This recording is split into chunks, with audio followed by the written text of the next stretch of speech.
Sejumlah lembaga ekonomi dunia memproyeksikan bahwa ekonomi Indonesia akan bergerak positif dan hal ini berdasarkan kondisi fundamental yang kuat serta beragam kebijakan makroekonomi yang prudent yang juga sudah diluncurkan oleh pemerintah. Sejumlah lembaga ekonomi dunia hingga kini masih memberikan apresiasi positif terhadap berbagai upaya yang telah dilakukan pemerintah guna mengatasi tekanan hebat terhadap perekonomian nasional yang disebabkan meluasnya pandemi COVID-19. Organization for Economic Cooperation and Development atau OECD telah meningkatkan proyeksi pertumbuhan ekonomi global dan Indonesia yang didorong pelaksanaan vaksinasi dan stimulus fiskal. OECD memproyeksikan ekonomi nasional tumbuh 4,9% di tahun 2021, naik dari sebelumnya 4,0%. Berikutnya, Lembaga Moneter Internasional atau IMF menilai proses pemulihan ekonomi Indonesia memiliki prospek positif.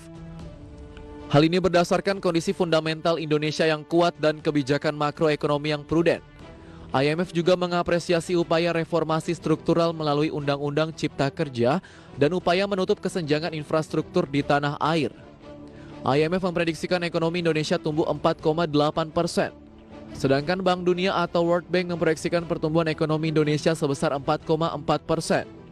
Sementara itu, Menteri Keuangan Sri Mulyani Indrawati dalam konferensi pers APBN Kita Maret 2021 mengatakan, di kuartal 1 tahun ini ekonomi Indonesia diprediksi masih tumbuh negatif minus 1% hingga minus 0,1%. Sri Mulyani berharap Indonesia masih bisa tumbuh di zona netral. Kalau kita lihat dari sisi perkiraan pertumbuhan ekonomi ini, untuk kuartal ke-1 di Kementerian Keuangan masih di dalam range antara minus 1, mungkin yang terdalam, hingga minus 0,1. Kita berharap sih sebetulnya bisa mencapai zona netral, tapi kita masih mungkin mendekati di sekitar 0,1 negatif.